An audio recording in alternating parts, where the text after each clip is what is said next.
Hello दोस्तों, Dalip Hindi shorthand classes में आपका हार्दिक स्वागत है। दोस्तों, आज की डिक्टेशन की गति 100 शब्द प्रति मिनट होगी। डिक्टेशन स्टार्ट करते हैं 5 सेकंड बाद।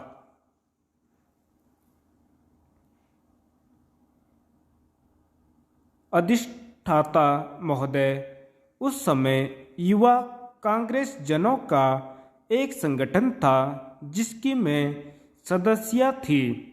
अब मुझे मालूम कि हमारा एक ही नाम था या कोई और भी नाम जोड़ा गया था, लेकिन हम अपने आप को युवा कांग्रेस वाले अवश्य ही मानते थे। इससे फर्क नहीं पड़ता कि हमारा कोई पंजीकृत नाम था या नहीं।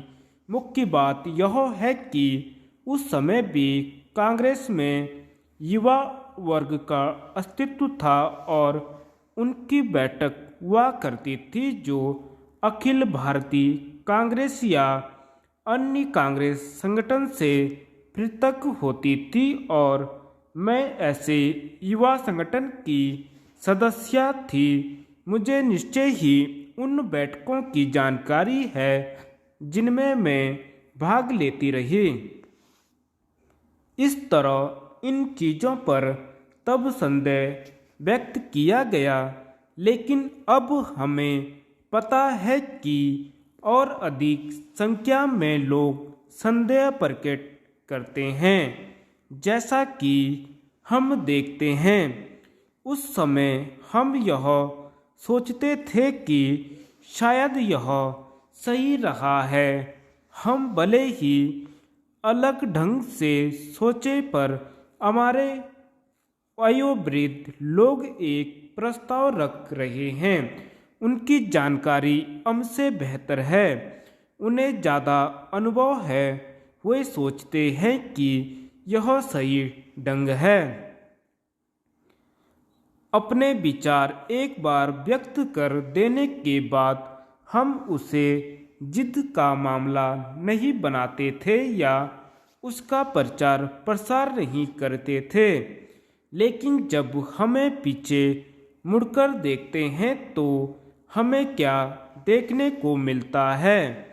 न केवल उनके संदर्भ में जो सभी मामलों से संबंध थे, लेकिन उन बहुतरे लोगों के संदर्भ में जिनकी राय नहीं ली गई या जो तब इन प्रश्नों में संलग्न नहीं थे।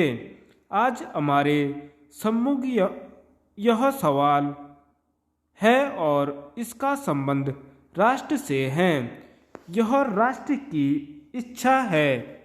चूंकि बहुत सी बातें बदल गई है, इसलिए हमें भी समय के साथ बदलना चाहिए।